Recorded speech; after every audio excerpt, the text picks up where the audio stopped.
गीता अध्याय 15 के श्लोक 16-17 में 3 प्रभु बताए हैं। ये 3 प्रभु कौन हैं? किस प्रभु की शरण में जाने के पश्चात जन्म और मरण समाप्त हो सकता है? 3 प्रभुओं में सबसे उत्तम परमात्मा कौन है? कैसा है? उसका क्या नाम है? इन सभी गूढ़ रहस्यों को जानने के लिए अवश्य सुनिए जगत गुरु तत्वदर्शी संत रामपाल जी महाराज के अमृत वचन। बोलो सतगुरुदेव की जय। बंदी छोड़ कबीर परमेश्वर जी की जय। बंदी छोड़ गरीबदास जी महाराज जी की जय। स्वामी रामदेवानंद जी गुरु महाराज जी की जय।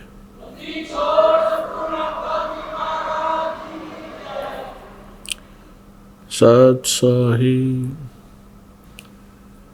गरीब नमो नमो सतपुरुष को नमस्कार गुरु की नहीं। सुर नर मुनि जन साधुआं संतों सर्वस्ती नहीं। सतगुरु साहेब संत सब डंडो तम प्रणाम। आगे पीछे मध्य हुए तिनको जहाँ कुर्बान। नराकार निर्विषम काल जाल भय भंजनम निर्लेपम निज निर्गुणम अकल अनुपवेशों धुनम।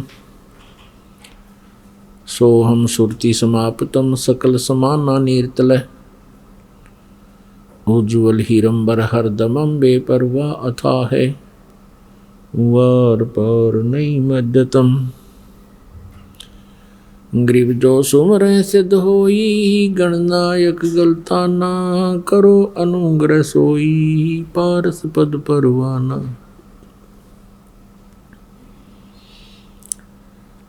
आदि गणेश मनाऊं गणनायक देवन देवा। चरण कमल लाऊं आदंत करूं सेवा। परम शक्ति संगीतम रिद्धि सिद्धि दाता सोई। अवगत गुण अतीतम सत्य पुरुष निर्मोही। जगदम्बा जगदीशम मंगल रूप मुरारी। तन मन अर्पों शीसम भक्ति मुक्ति भंडारी। सुर नर मुनि जन ध्यावे ब्रह्मा विष्णु महेशा। शेष शेष मुख गावे पूज्य आज गणेशा। इंद्र कुबेर सरीखा वरुण धर्म राय ध्यावे। समर्थ जीवन जी का मन इच्छा फल पावे। 33 कोटि आधारा ध्यावे से 88। उतरे भव जल पारा कट है यम की फांसी। 33 कोटि आधारा ध्यावे से 88। उतरे भव जल पारा कट है यम की फांसी। सत साहिब कर जोरूं विनती करूं धरूं चरण पर शीस। गुरु जी राम देवानंद जी महाराज ने दियो नाम बख्शीश। कोटि कोटि सिजदा करूं कोटि कोटि प्रणाम। चरण कमल में राखियो मैं बंदी जान गुलाम। कुत्ता हूँ गुरुदेव का रामपाल दास का नाम। गले प्रेम की जेवड़ी जांखें चोहा जाऊं। तो करो तो बावड़ू दूर दूर करो तो जाऊं। जो राखो त्यों ही रहूं जो देवो सो खाऊं। जय इब के सतगुरु मिले सब दुख आँखों रोए। चरणों ऊपर शीश धरूं, कहूं जो कहनी हो।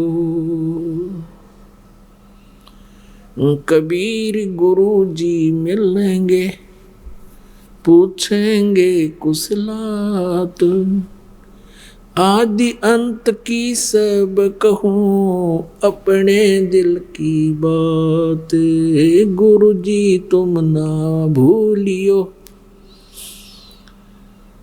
चाहे लाख लोग मिल जाएं, हमसे तुमको बहुत हैं, तुम जैसे हमको नाही। तुमरे विसारे क्या बने, मैं किसकी शरण में जाऊं। शिव बिरंच मुनि नारदा, तिनके हृदय न समाऊं। अवगुण किए तो बहुत किए, करत न मानी हारे। बावे बंदा बख्श दियो, बावे गुर्दन उतार। अवगुण मेरे बाप जी, बख्शो गरीब निवाज। जो मैं पूत कपूत हूँ, बोर पिता को लाज। मैं अपराधी जन्म का, नख सिक भरे विकार। तुम दाता दुख भंजना, मेरी करो संभार।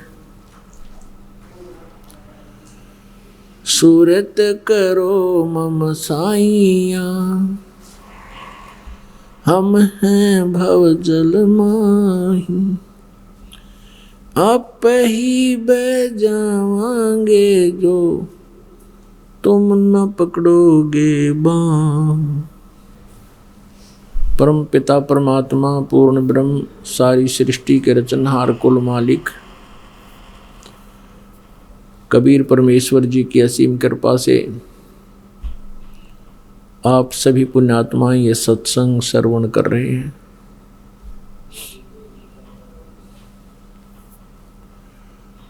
मानुष जन्म दुर्लभ है, ये मिले न बारंबार। जैसे तरवर से पत्ता टूट गिरे, वो बोहर नहीं लगता डार। मानुष जन्म पाए के जो नहीं रटे हरिनाम, जैसे कुआ जल बिना फिर बनवाया क्या काम।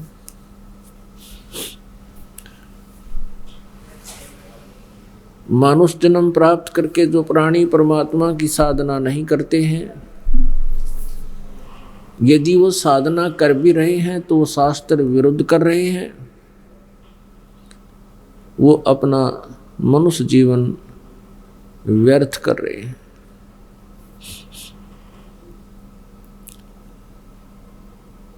परमात्मा ने ये मनुष्य जीवन इस प्राणी को केवल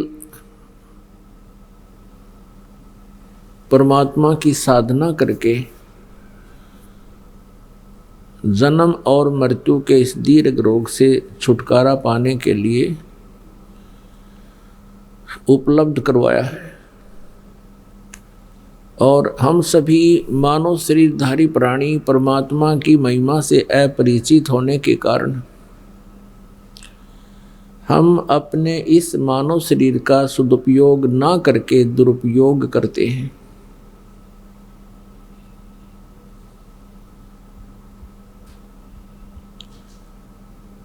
जिस कारण से हम इस जन्म और मृत्यु के दीर्घ रोग में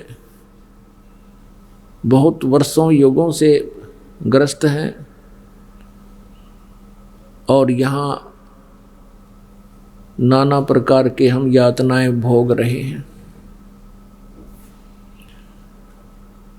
हम जिस लोक में रह रहे हैं ये काल भगवान का लोक है, जो गीता जी अध्याय नंबर 11 के श्लोक नंबर 32 में कहता है कि अर्जुन मैं बड़ा हुआ काल हूँ और अब परिवर्त हुआ हूँ, यानी अब मैं आया हूँ।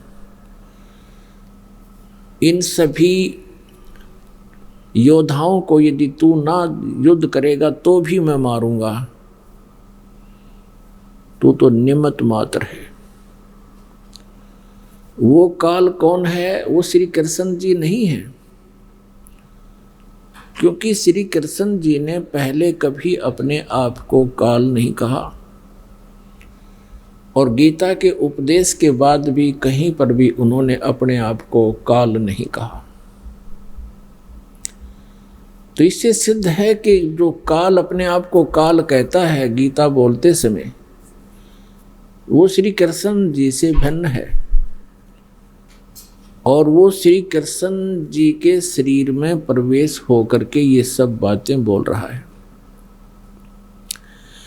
उस काल भगवान को ब्रह्म भी कहते हैं। चारों वेदों ऋग्वेद, यजुर्वेद, सामवेद और अथर्ववेद, इन चारों वेदों को जो जानने वाले माने जाते थे ऋषि, महर्षि, ब्राह्मण,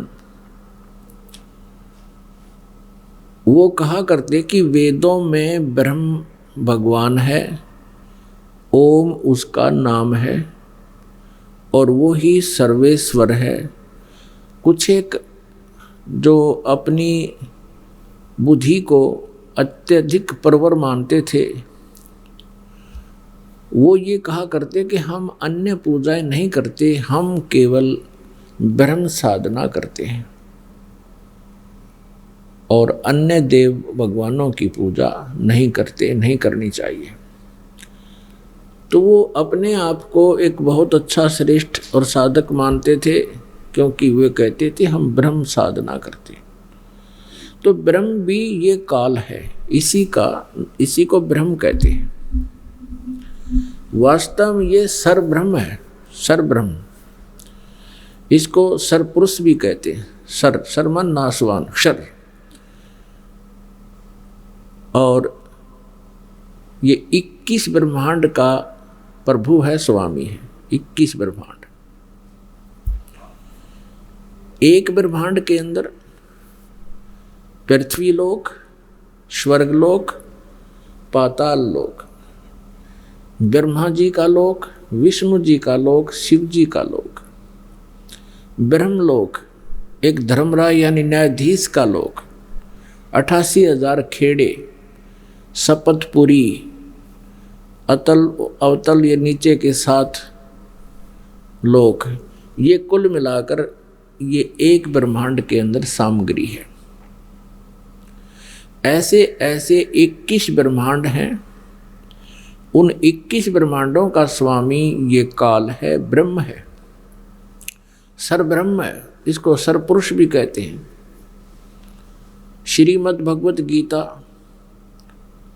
अध्याय नंबर 15 के श्लोक नंबर 1 से 4 तक, वैसे तो पूरा 15वां अध्याय ऐसे निर्णायक ज्ञान से परिपूर्ण है, फिर भी एक संक्षिप्त में जानने के लिए ये चंद श्लोक ही हमें पर्याप्त हैं।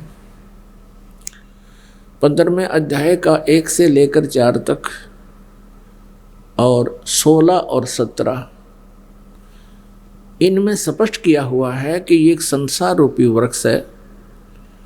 ऊपर को जो मूल है, जड़ है, वो तो परम अक्षर ब्रह्म है, परम अक्षर ब्रह्म है। गीता ज्ञान दाता स्वयं बता रहा है। जैसे गीता जी अध्याय नंबर 8 के श्लोक नंबर 1 में अर्जुन ने प्रश्न किया कि हे प्रभु, आपने जो गीता जी अध्याय नंबर 7 के श्लोक नंबर 29 में जिस तत् ब्रह्म के विषय में कहा है कि तत् ब्रह्म को जानकर, सारे आध्यात्मिक ज्ञान को समझकर और सभी कर्मों से परिचित होकर प्राणी केवल जरा और मरण से ही छूटने का प्रयत्न करता है। जरा मीन बुढ़ापा, वृद्धावस्था, और मरण मृत्यु डेथ, वो केवल फिर जरा और मरण से ही छूटने का प्रयत्न करता है, संसार की किसी भी वस्तु को नहीं मांगता परमात्मा से। तो अर्जुन ने अध्याय नंबर 8 के श्लोक नंबर 1 में पूछा, फिर किम तत्ब्रह्म, वो तत्ब्रह्म कौन है, क्या है? गीता ज्ञानदाता ने 8वें अध्याय के 3 श्लोक में कहा है कि वो परम अक्षर ब्रह्म है, यानी गीता ज्ञानदाता से कोई अन्य परम अक्षर ब्रह्म। अब यहाँ 3 प्रभु हैं जो मुख्य तौर पर, एक सरब्रह्म, दूसरा अक्षर ब्रह्म और तीसरा परम अक्षर ब्रह्म। अब ब्रह्म का अर्थ होता है प्रभु, स्वामी, यानी जो अपने जो अक्षेत्र में अन्य से उत्तिष्ठ हो, बड़ा हो, उसको ब्रह्म कहते हैं। तो ऐसे ये ब्रह्म 21 ब्रह्मांड का स्वामी है। स्वामी कहो, प्रभु कहो, मालिक कहो, ये सर्वब्रह्म कहलाता वास्तव में, लेकिन ये ब्रह्म नाम से प्रसिद्ध हो गया। जिनको अन्य परमात्मा की पूरी स्थिति का ज्ञान नहीं था, अध्यात्म ज्ञान नहीं था, उन्होंने ब्रह्म को सुप्रीम मान लिया, यानी इस काल को, 21 ब्रह्मांड के स्वामी को। तो सरब्रह्म और दूसरा अक्षर ब्रह्म और तीसरा परम अक्षर ब्रह्म, इन्हीं तीनों को अन्य शब्दों में कहते हैं सरपुरुष। सरब्रह्म कहो तो सरपुरुष, क्षरपुरुष। हम अपनी जो है ना संत लैंग्वेज में हमारे भगवानों ने कहा है, परमात्मा ने, कबीर जी ने, गरीबदास जी ने या अन्य महापुरुषों ने जिनको परमात्मा मिला, संत भाषा में वो क्षर पुरुष बोलते हैं। क्षर, क्षर माने नाशवान, अक्षर अविनाशी, अक्षर जिसका नाश ना हो।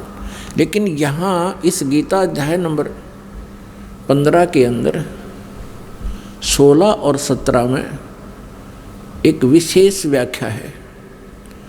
वैसे अध्याय 15 1 से लेकर 4 श्लोक और 15-16 में एक विशेष व्याख्या है कि उल्टा लटका हुआ ये संसार रूपी वृक्ष जानो, जिसकी ऊपर को जड़ है और नीचे को तीनों गुण रूपी शाखा है। ऊर्ध्व मूलम अधः शाखम, ऊर्ध्व माने ऊपर को, अधः माने नीचे को। ऊपर को मूल वाला और नीचे को शाखा वाला एक ये संसार रूपी पीपल का वृक्ष जानो। और इसके छंद यानी इसके विभाग, पत्ते आदि हैं, और इनको जो संत तत्व से जानता है, इनके भिन्न भिन्न विभागों को बता देगा। स वेदवित, वह तत्वदर्शी संत है, वह वेद के तात्पर्य को जानने वाला है।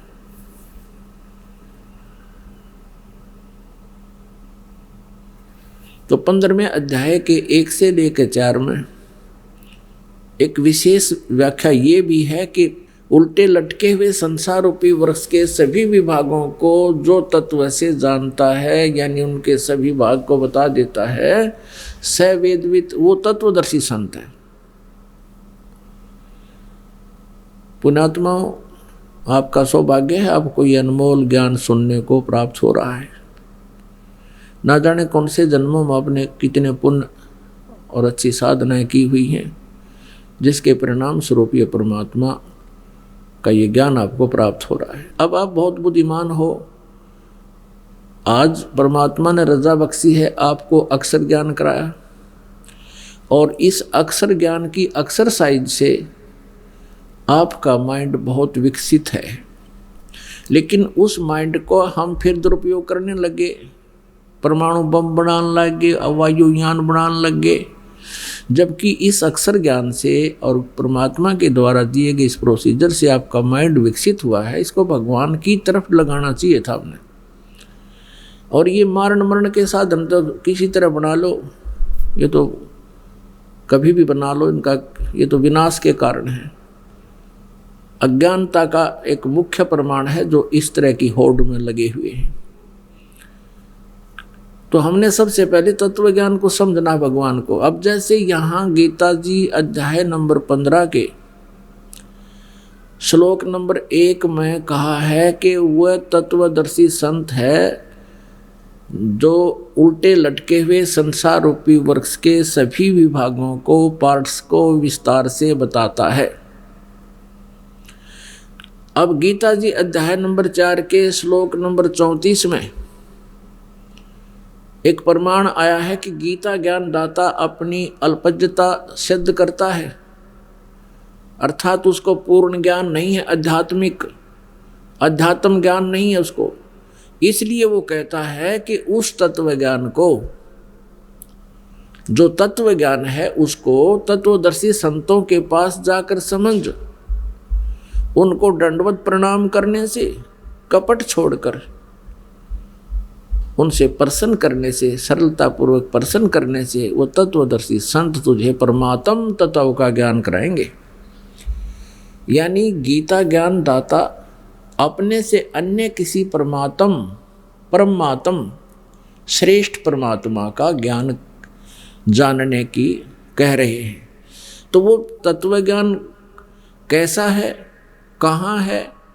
गीता जी अध्याय नंबर 4 के श्लोक नंबर 32 में गीता ज्ञान दाता ने कहा कि जो अभी मैंने तेरे सामने 25 से लेकर 30 तक श्लोकों में, इसी चौथे अध्याय में सबकी साधनाओं का वर्णन किया है। कोई तो ऊपर को पैर करके, नीचे को सिरासन करके योग अभ्यास करता रहता है, कोई देवताओं की पूजा करता है, और कोई अपने श्वास प्राणायाम आदि करके इसी क्रिया को देखता रहता है अपने ध्यान से, इसी को मोक्ष मानता है। कोई अन्य साधनाएं करते हैं, और सभी साधक अपनी अपनी साधनाओं को पाप नाशक जानते हैं, यानी कल्याणकारक मानते हैं।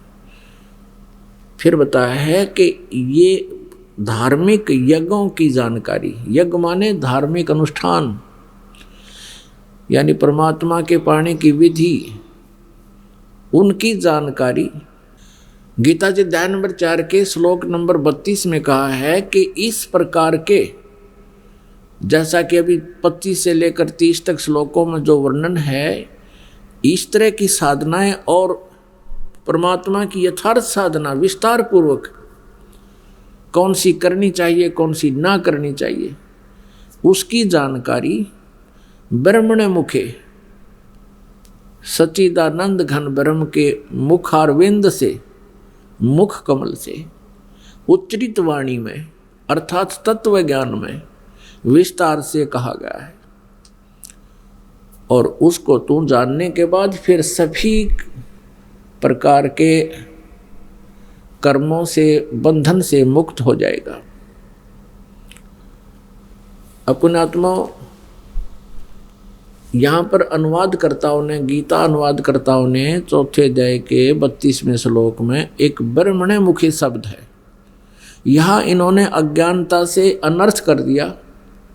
ब्रह्मणे मुखी का अर्थ कर दिया इन्होंने वेद की वाणी, ये गलत कर दिया। जबकि यही अनुवादकर्ता गीता जी अध्याय नंबर 17 के श्लोक नंबर 23 में स्पष्ट कर रहे हैं, ओम तत्सत इति निर्देश है ब्रह्मणे त्रिवेद समर्थ है,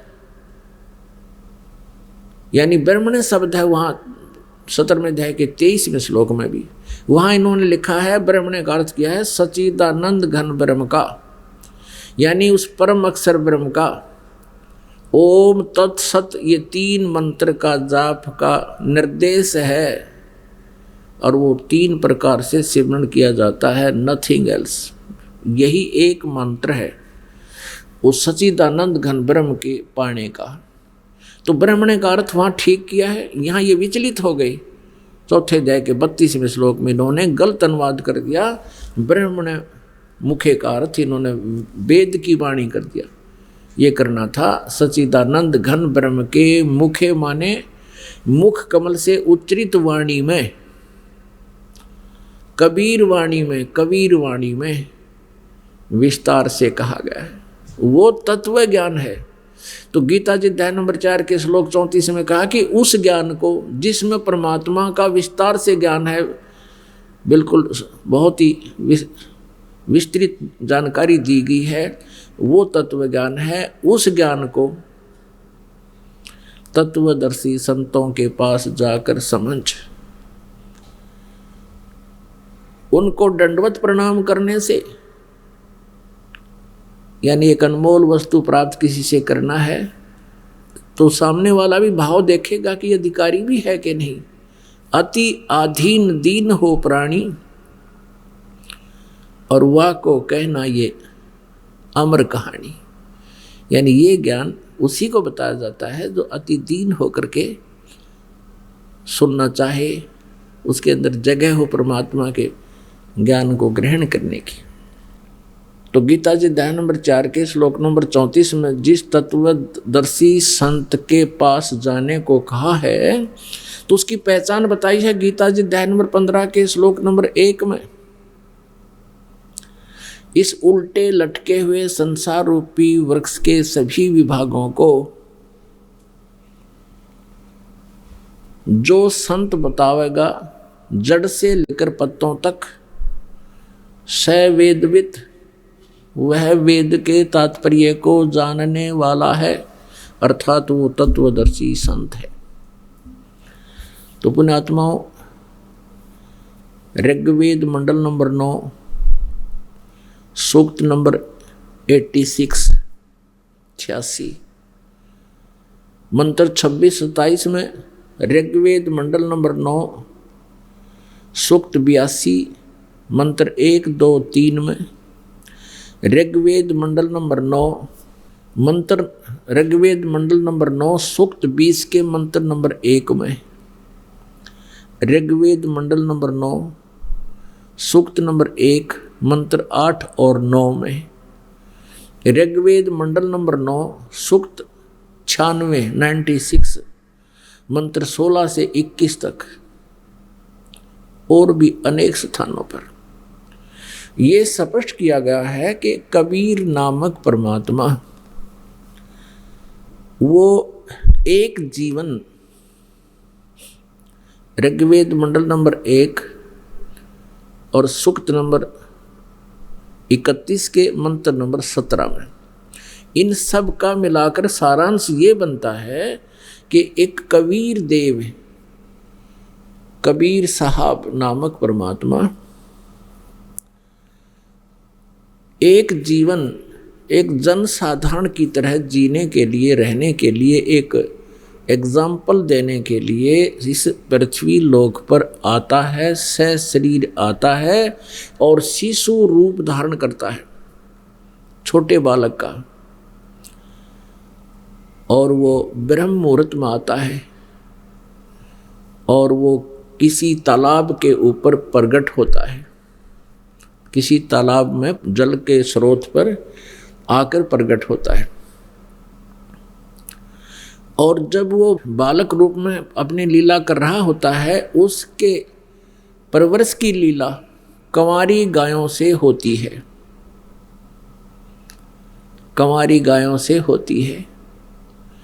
और जब वो बड़ा होता है, वो परमात्मा स्वयं ही एक अच्छे नागरिक की भूमिका करता है, स्वयं ही वो तत्वदर्शी संत की भूमिका करता है, और स्वयं ही वो एक सुयोग्य शिष्य की भूमिका करता है, और स्वयं ही वो जगत गुरु यानी तत्वदर्शी संत होता है, उसकी भूमिका भी वो स्वयं ही करते हैं। और परमात्मा तो वो होते ही होते हैं। अपने यथार्थ ज्ञान को यानी अपनी महिमा की वाणी को, अपनी महिमा के ज्ञान को वो स्वयं ही अपने मुखारविंद से, कविताओं के माध्यम से, काव्यना कविताओं के द्वारा लोकोक्तियों के द्वारा, शब्दों के द्वारा, शब्दावलियों के द्वारा ऊंचे स्वर में आवाज लगा लगा कर बोलता है, जिस कारण से वो एक प्रसिद्ध कवि की भी उपाधि प्राप्त करता है। और उसके द्वारा बोली गई कबीर वाणी, उनके द्वारा दिया गया यथार्थ ज्ञान, वो कबीर वाणी होती है।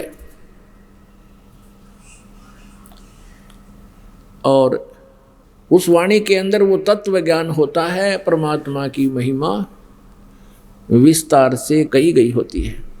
तो यहाँ परमात्मा अपने मुखारविंद से उच्चारित वाणी द्वारा अपना ज्ञान, अपने द्वारा रची हुई सृष्टि का ज्ञान और अपने पाने की यथार्थ विधि,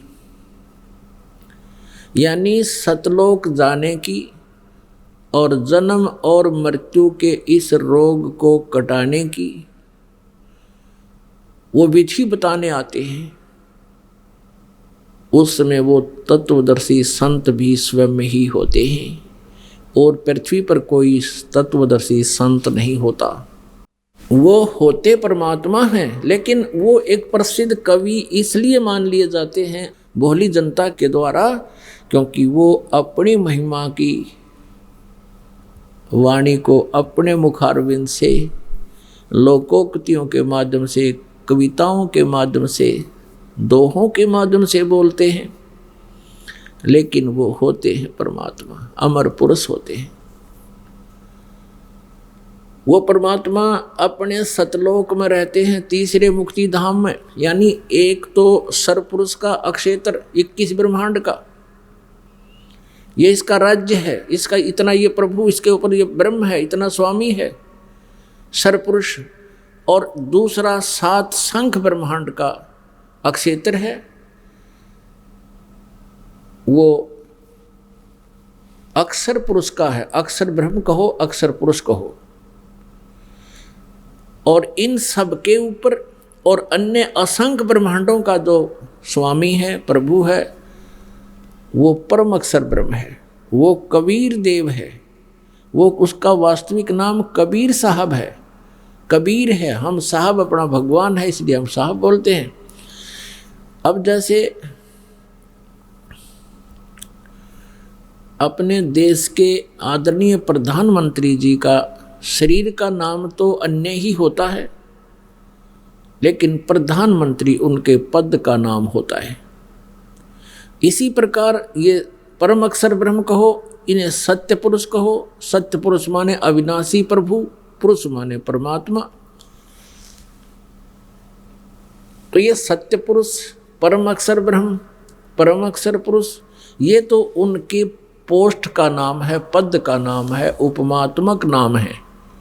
और वास्तव में उस परमेश्वर का नाम कबीर देव है, वो कबीर साहब है। वेदों में उसे कबीर देव कहा है, कबीर। कुरान शरीफ में उसको अल्लाहु अकबरू, अकबरी, कबीरा, खबीरा, खबीरन, कबीरन ऐसे बोला गया है। अपनी अपनी जो लैंग्वेज होती है, अपनी अपनी भाषा के आधार से उसी परमात्मा के नाम को थोड़ा बहुत भिन्नता के कारण ही उच्चारण और लिपिबद्ध किया गया है। अब यहाँ वेदों में कबीर देव है, कबीर शब्द है बहुत स्थानों पर। तो व्याकरण के जो ज्ञाता मानते हैं अपने आप को, वो कहते हैं ये कबीर नहीं बनता, वो कहते हैं ये तो कवि शब्द है। कवि, जैसे कवि का 2 अपसर्ग लगा दिए और उसको आगे लिख दिया, अर्थ कर दिया कवि। कहीं पर कबीर देव जो लिखा है, देव माने साहब परमात्मा, प्रभु, राम, देव, तो हम उसको कबीर बोलने लगे। बै, हम बै बोलते हैं अपनी लोकल लैंग्वेज में, जैसे वेदों को हम वेद बोलते हैं। किसी का नाम वेद प्रकाश है, हम वेद प्रकाश बोलते हैं। तो है ऐसे हम कबीर देव कहने लगे, उस भगवान को कहने लगे। कबीर साहब कहने लगे, फिर उसमें क्यों देव माने साहब कहो, राम कहो, कबीर राम का राम कबीर कह लो, कबीर अल्लाह कहो, अल्लाहु अकबर कहो, अल्लाह कबीर कहो। तो ये जो कहते हैं व्याकरण के आधार से ये कवि बनता है, वो परमात्मा का वास्तविक नाम ही कवि है, ये समझो। हम उसको कबीर साहब बोलते हैं, कबीर साहब। जैसे वेदों में कबीर देव लिख दिया तो उसको कबीर देव ही बोला जाएगा। जैसे यजुर्वेद है, यजुर्वेद यदि कहीं पर लिखा है यजु और अपसर्ग लगा रखी है संस्कृत में, उसका जब हिंदी अनुवाद डिफाइन करेंगे, उसको विश्लेषण करेंगे, तो उसका यजुर्वेद लिखना पड़ेगा। यजुर्वेद के बारे में यहाँ बोला गया है। ठीक इसी प्रकार जहाँ कवि शब्द है वेदों में, प्रकरणवश उसका अर्थ कहीं पर कवि भी हो सकता है, लेकिन कवि का अर्थ सर्वज्ञ नहीं हो सकता, ये भूल ना करना। जहाँ जिन्होंने सर्वज्ञ अर्थ किया है वो कबीर देव, परमेश्वर कबीर जी की ही महिमा है, वहाँ कबीर देव लिख देना चाहिए बस। वेदों का फिर आराम से आसानी से समझ सकोगे उस अनुवाद को। तो उस परमेश्वर ने स्वयं ही एक तत्वदर्शी संत की भूमिका की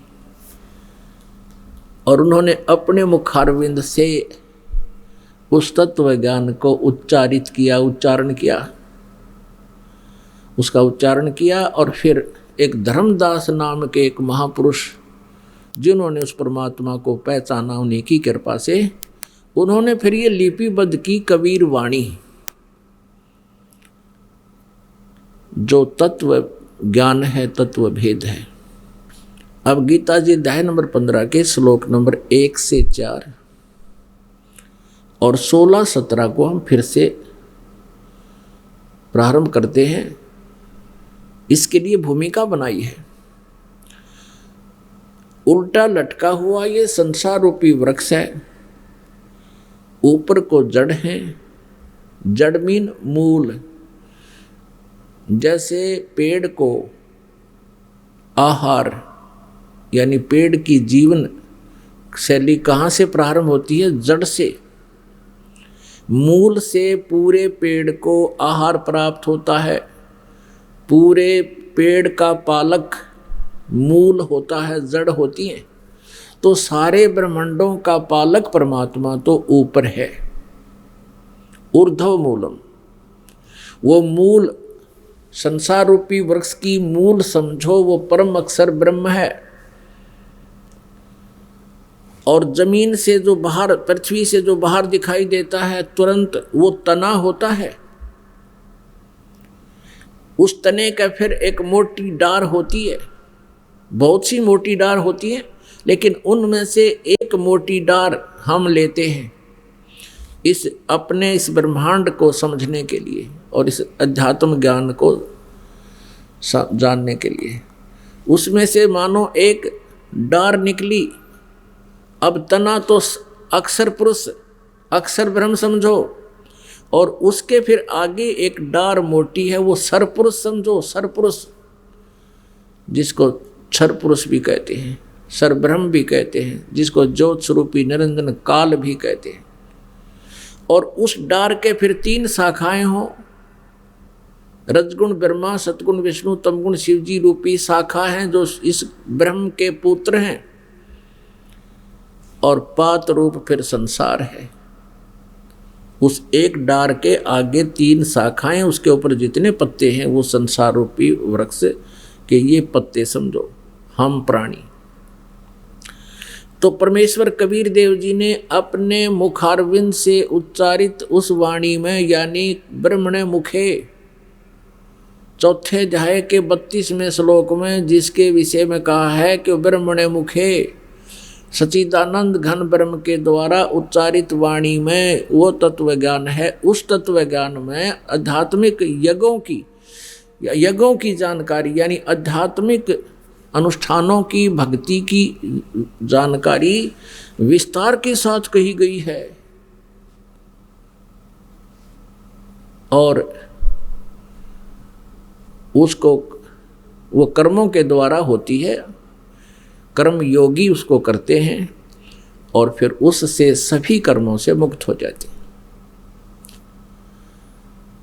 तो यहाँ बताया है कि वो सच्चिदानंद घन ब्रह्म ने आकर के अपने मुखारविंद से वो वाणी बोली थी। तो कबीर देव हैं वो परमात्मा कबीर देव हैं जो बनारस में भारत की पवित्र भूमि पर यानी काशी शहर में एक लहर तारा नामक तालाब था।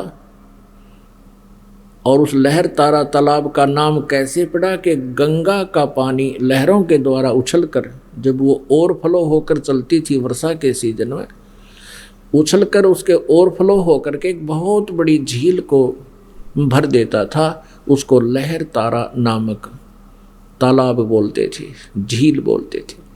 उसमें कमल के फूल विकसित थे। उस पर कमल के फूल पर आकर के सतलोक से वो परमात्मा आए और अपने उस तीसरे मुक्ति धाम यानी सतलोक से चलकर आए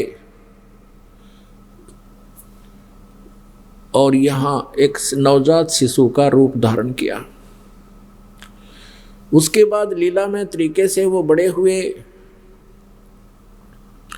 एक आम व्यक्ति की तरह सब लीलाएं की परमात्मा ने। फिर जुलाहे का कार्य करने लगे, क्योंकि परमात्मा परमेश्वर कबीर देव जी को एक निसंतान दंपति जुलाहा दंपति नीरू और नीमा उठा ले गए थे और वहाँ परमात्मा की परवरिश कुंवारी गायों से हुई, उनके दूध से।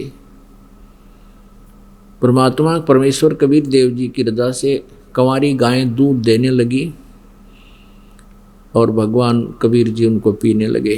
धीरे धीरे बड़े हुए, फिर बड़े होकर के वही परमात्मा जुलाहा नाम से प्रसिद्ध हुए, धाणक उपमा से प्रसिद्ध हुए, क्योंकि उस जुलाहा जाति के अंदर परमात्मा उसी क्रिया में संलग्न रहे, वही कार्य करते थे, जिस कारण से उनका नाम जुलाहा पड़ गया, धाणक पड़ गया कर्म के आधार से। तो ये वो पूर्ण परमात्मा है, परम अक्षर ब्रह्म है। उन्होंने आकर के स्वयं ही बताया है कि अक्षर पुरुष एक पेड़ है, निरंजन वाकी यानी सरपुरुष वाकी डार। अक्षर पुरुष एक पेड़ है, सरपुरुष वाकी डार, और तीनों देवा शाखा हैं, ये पात रूप संसार। परमात्मा ने, परमेश्वर ने अपनी जानकारी आप ही आकर दी है। और किसको दी है? एक श्रेष्ठ आत्मा धर्मदास जी को दी है। अभी आपको बताया था ऋग्वेद के बहुत सारे मंत्र आपको बताए। उन मंत्रों में ऋग्वेद मंडल नंबर 9 फिर से सुन लीजिए। ऋग्वेद मंडल नंबर 9 और सूक्त नंबर 86 मंत्र 26 और 27 में, ऋग्वेद मंडल नंबर 9 सूक्त 82 मंत्र 1, 2, 3 में, ऋग्वेद मंडल नंबर 9 सूक्त नंबर 20 मंत्र 1 में, ऋग्वेद मंडल नंबर 9 और सूक्त नंबर 1 मंत्र 8, 9 में, ऋग्वेद मंडल नंबर 1 और सूक्त नंबर 31 के मंत्र नंबर 17 में, ऋग्वेद मंडल नंबर 9 सूक्त 96 यानी सूक्त नंबर 96 मंत्र 16 से 21, और भी अन्य स्थानों पर अन्य वेदों में भी बहुत जानकारी है। इनमें विशेषकर ये स्पष्ट किया गया है कि वो परम अक्षर ब्रह्म पूर्ण परमात्मा, वो अमर पुरुष तीसरे मुक्ति धाम में रहता है। इन सब का सारांश सुनाता हूँ आपको पुनः, क्योंकि अभी तक ये सुनाने के लिए भूमिका बनी है। वो परम अक्षर ब्रह्म जो पूर्ण परमात्मा है, वो ऊपर रहता है एक स्थान पर, एक देशीय है वो, और वहां से वो गति करके आता है, वहां से सह शरीर चलकर आता है, अपने रूप को सरल करके नीचे आता, सरल करके, सरल माने आसान करके, हल्का तेज पुंज का करके। सतलोक के अंदर सत्य पुरुष पूर्ण परमात्मा कबीर देव जी का जो ओरिजिनल शरीर है, उसमें करोड़ सूर्य, एक रोमकूप में करोड़ सूर्य करोड़ चंद्रमा की रोशनी भी फीकी पड़े, इतना तेज है। तो यदि वो परमात्मा उसी शरीर में यहाँ आ जाए तो हम सभी की आंखें बंद हो जाएं, हम कुछ नहीं देख सकते। इसलिए वो परमेश्वर अपना अन्य एक हल्का तेज पुंज का रूप धारण करके, हल्के तेज का और मनुष्य के सदृश, वहाँ भी परमात्मा नर आकार है लेकिन वहाँ बहुत तेजों में शरीर है, और वहाँ गई हुई आत्माएं भी तेजों में शरीर युक्त होती हैं, नूरी शरीर की होती हैं, और उनकी आँखें दिव्य दृष्टि होती है। तो वहाँ जो आत्माएं हैं उनकी आंखें भी हमारे जैसी चरम दृष्टि नहीं है, तो उससे वो बहुत देख सकते हैं परमात्मा। तो यहाँ वो हल्का तेज पुंज का रूप बना के वो कबीर देव आता है और वो अपनी एक श्रेष्ठ आत्मा को प्राप्त होता, अच्छी आत्मा को, दृढ़ भक्त को मिलता है। और उसका उद्देश्य क्या होता है? वो तत्व ज्ञान से उसे परिपूर्ण करता है, तत्व ज्ञान बताता है।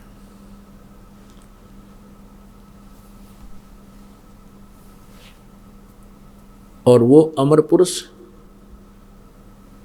सत्य पुरुष, वो कबीर देव है, वो कबीर साहब है।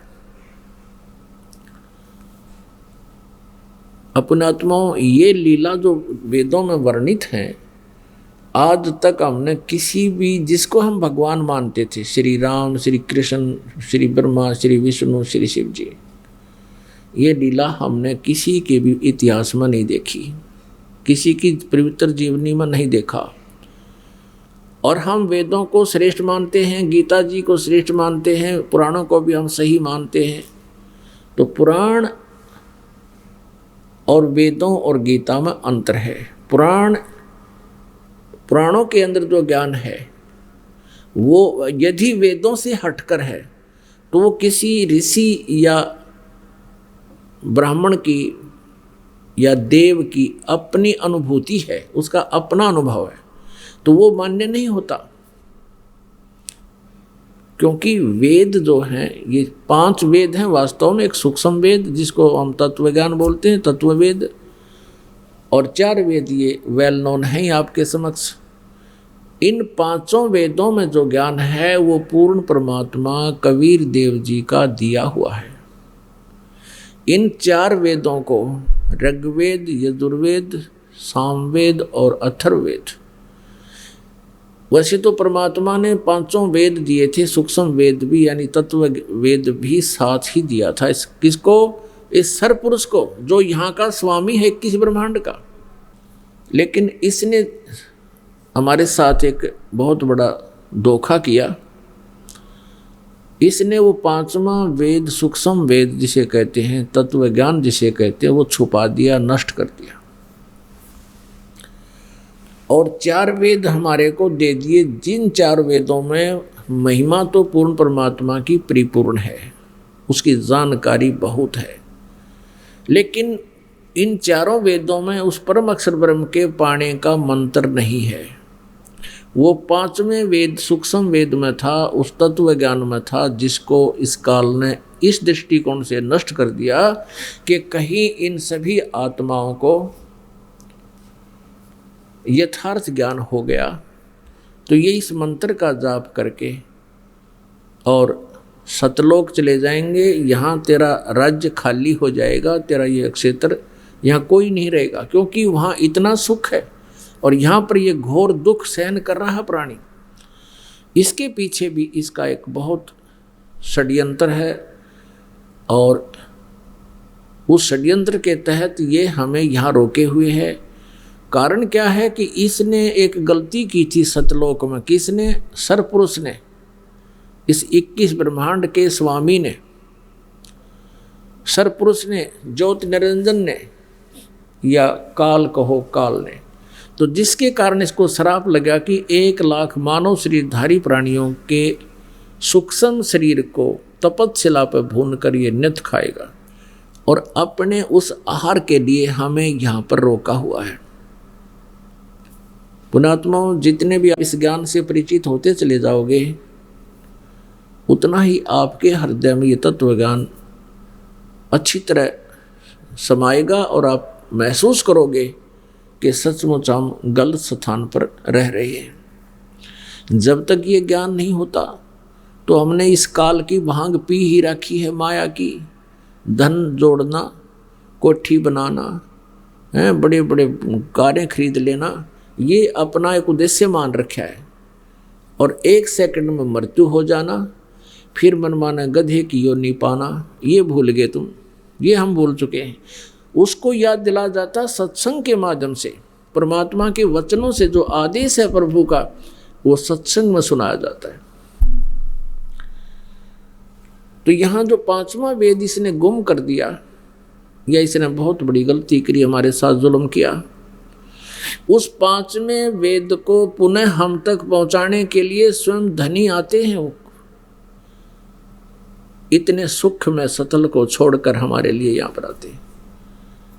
और वो बनारस में आए थे, कबीर धानक नाम से, कबीर दुल्हा नाम से प्रसिद्ध हुए। अब वो क्यों आते हैं? क्योंकि हम उनके बच्चे हैं। हम सभी आत्माएं कबीर देव जी की आत्मा हैं, हम उसके उनकी संतान हैं। और हम मिसगाइड हो गए, हम सभी अपनी गलती के कारण इस काल के जाल में फंस गए हैं। और अब इसने अपना स्वार्थ सिद्ध करने के लिए हमारे को बिल्कुल परमात्मा से दूर कर दिया। 4 वेद इसने दे दिए। उन 4 वेदों में परमेश्वर पाने की विधि नहीं है। उसमें परमात्मा की भक्ति साधना केवल ब्रह्म तक की है, यानी फर्स्ट स्टेप समझो ये, यानी मैट्रिक तक का, 10वीं तक का सिलेबस है 4 वेदों में। ब्रह्म तक की जानकारी है, पूर्ण परमात्मा के संकेत हैं, उसके पाने की विधि इसमें नहीं है। उसके लिए फिर हमने, परमात्मा ने आकर ये सच्चिदानंद घन ब्रह्म की वाणी, यानी अपने मुखारविंद से कबीर वाणी बोल के वो तत्व ज्ञान हमें दिया।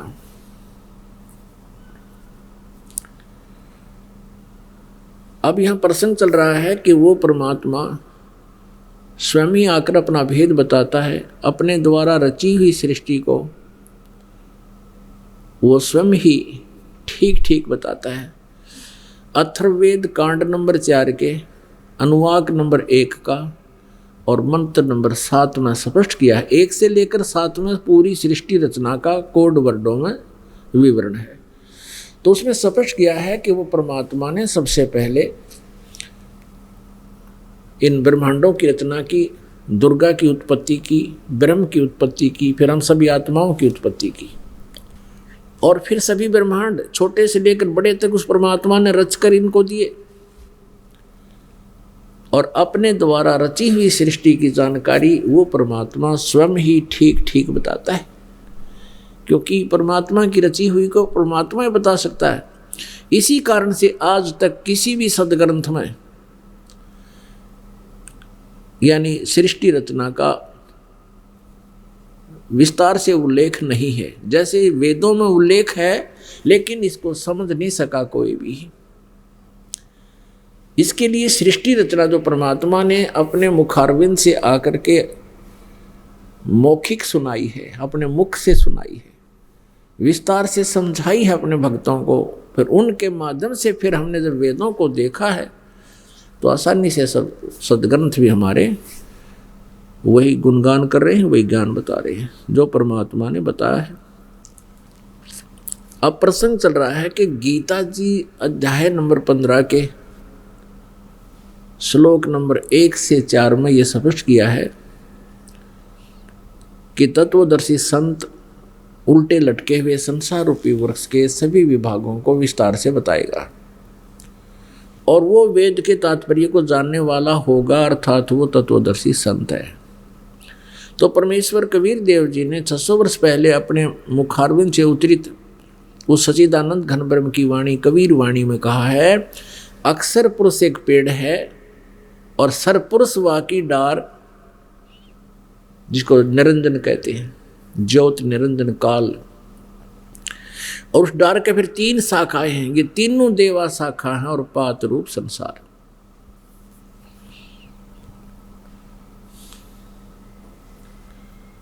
अपने आत्माओं,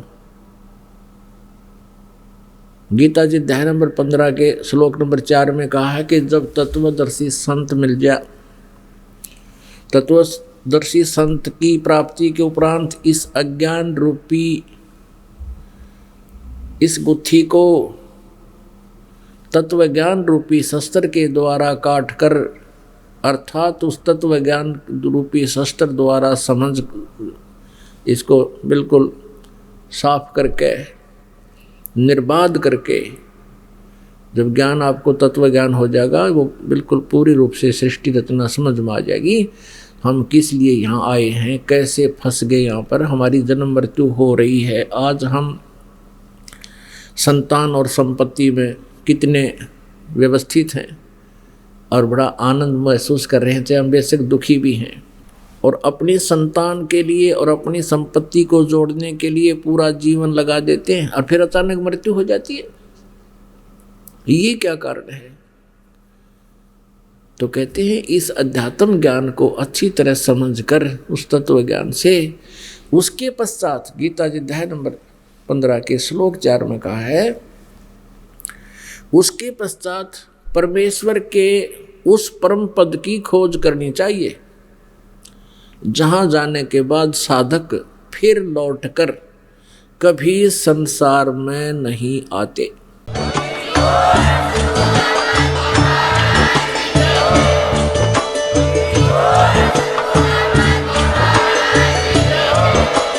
आप सुन रहे थे जगत गुरु तत्वदर्शी संत रामपाल जी महाराज जी के मंगल प्रवचन। अधिक जानकारी के लिए विजिट कीजिए हमारी वेबसाइट www.jagatgururampalji.org। संत रामपाल जी महाराज जी के शुभ आशीर्वाद से पूरे विश्व भर में 500 से भी ज्यादा नाम दीक्षा केंद्र हैं, जिन पर संत रामपाल जी महाराज जी द्वारा ऑनलाइन निशुल्क नाम दीक्षा दी जा रही है। अपने नजदीकी नाम दीक्षा केंद्र का पता करने के लिए संपर्क करें 8222880541।